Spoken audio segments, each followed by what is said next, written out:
What's up, everybody? Welcome back. Today we're diving into a few things having to do with what's coming to Squad, and some of this was based off a post I saw on their Twitter referencing the new after action report or scoreboard that you're going to get between rounds. So we're going to talk a little bit about that scoreboard and break it down. We're also going to talk about some of the things OWI has posted to tease us of future updates. So if you're new here, hit the subscribe button, leave a like, drop a comment down below with your thoughts on what you see here, and let's get to it. Now, this video references update 8.1, and it's featuring the new AAR, or again, after action report. OWI has talked a little bit about this recently, saying it was something they wanted to work on and add into the game, something that could give more feedback about how rounds are going or what is causing certain issues during rounds in terms of the ticket count. I think this is a very educational piece for folks to pay attention to, especially new players. They can gain a lot of information by looking at what we're seeing here, but let's look a little more closely. So first, you can see that there's a new end screen. This is announcing the defeat, but obviously it's vastly different than what we're accustomed to. In addition to the ticket count, the round duration, we're also seeing some achievements that you could potentially earn. And at the top, you'll notice several more screens, including scoreboard, timeline, details, and voting. Now, in addition to a new summary screen, it does look like we're going to get a new scoreboard. This looks vastly different than what we are accustomed to. For example, we'll reference the scoreboard where I carried Honcho to a victory. He did his best. So as you can tell, this is vastly different than what we're accustomed to. It's probably going to take some time to also adapt to this. Now, I don't know if this is final by any means, but I would imagine that there are still tweaks to happen. This gives you all of the same sort of information that we're accustomed to. Though there is a vehicle icon, which I am wondering if that represents vehicle deaths, which would be great for hats, lats, and armor players. Next up, and probably one of my favorite things to see being added to Squad, would be a timeline.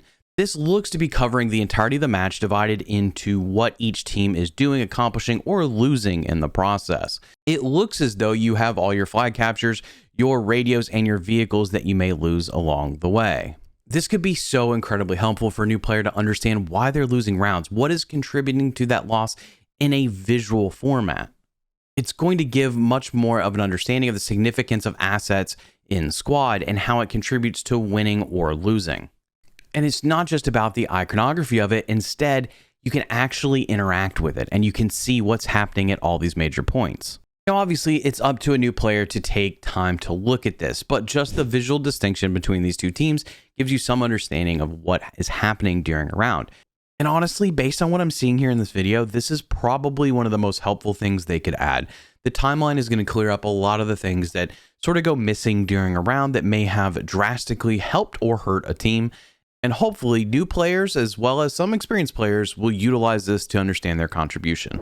But there's even more in-depth information that this board is going to provide us. This screen seems to be titled the detail screen, which breaks down more specifically some of the things that have happened in terms of ticket, loss, or gain during a round. So we can tell on the left side under the WPMC faction that they started with 250 tickets, they had 0 tickets left, and some of that was due to fob losses. And here's where players can start to do the math. They lost 3 radios, which is 20 tickets per radio, adding up to 60 tickets. Also, we can tell the WPMC faction captured 4 initial objectives, 20 per objective, totaling 80, but they never captured an objective from the enemy team, which would have given them 60 tickets. We can also see that 162 tickets were just lost based on soldier deaths. If we move over to the USMC side, you're going to see a bunch of similar information. For example, soldier losses, fob losses, but also logistics. For example, how many fobs were created, how much ammunition and construction were supplied. I think that's pretty interesting. Probably more importantly, we also get vehicle losses. I only wish that this would help deter people from trying to learn how to fly a helicopter in public servers. Now, of course, this is going to provide some accountability for folks when they think that certain losses may be because of certain things. I can't tell you how many times I've heard we lost because our armor was getting destroyed. Well, now you're going to have some sort of feedback in terms of proof of what really went wrong. But there's more that we can gather just from this screen that goes outside of just the after action report, and that is some of the vehicles shared for the WPMC faction. Now, if you haven't been paying much attention, the WPMC faction is a private military contractor faction that seems to be Western aligned. Now, OWI, or more specifically SIEG, has been throwing out a few leaks here and there to get us pretty excited about this WPMC faction coming to Squad. Probably one of the bigger announcements attached to this was the inclusion of CAS, or close air support helicopters. Now, not to incriminate Sieg any further, but he did do a stream not too long ago, and various content creators and community members joined him, including myself, and we got this look at what seems to be 3 variations of a Little Bird CAS helicopter. I can't tell you how long I've heard about the desire to have some sort of Little Bird incorporated into the game, and I'm pretty excited to see this as an option, especially on some of those urban maps. It's also cool to see the sort of variety that is included with this vehicle. As you can see, we have different armaments on board, giving you some flexibility and potentially some options depending on the map.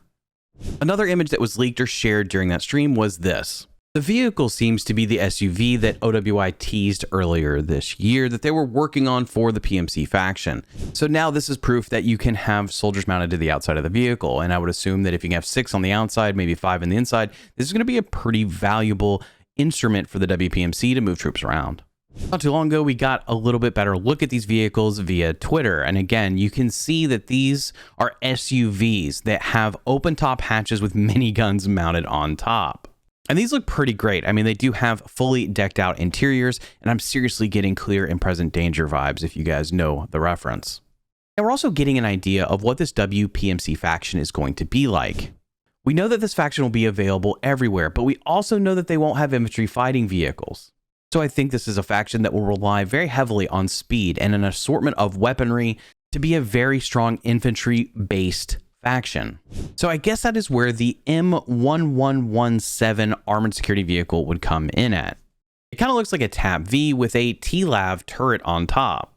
Now I'd assume that this will be used similar to a TAP V, and it does make me want the TAP V's interior to get a nice update from OWI. I am curious to see how some of their vehicles come into play, what advantages they may give the infantry, because I do think we are going to be very reliant on strong infantry presence, even though it does seem like the availability of this faction will be somewhat limited to specific scenarios. Now, if we go back to the video that was posted on Twitter, we can see a few of the WPMC vehicles that are included on the scoreboard. So we see the M1117, we also see an M939 logistics vehicle, and we see an M1151 M2, which is just going to be a Humvee. We also see a couple technical M2s. Now, if I'm saying this correctly, the Loach is actually a nickname for what we tend to call the Little Bird. So we see the CAS version of it and a Scout version. The only thing that I'm not super clear on is CPV versus Raven transport. I'm thinking the CPV actually refers to the suburban-like vehicle that we've already looked at, and it does appear that we will get variations on that with a minigun and without. And as expected, all these are light vehicles. They just feel like you're going to have an abundance of speed, a lot of miniguns to use, and hopefully you can just position infantry to just cause some mayhem with the variety of light arms they are likely to get. Like you probably are, I'm curious to see how this faction holds up against a more conventional force. Or is it going to be something that's just going to be really great on maps where the terrain is very difficult to navigate? Now, speaking of maps, it does sound like OWI is doing some work on a map that we are all somewhat familiar with, being Al Basra.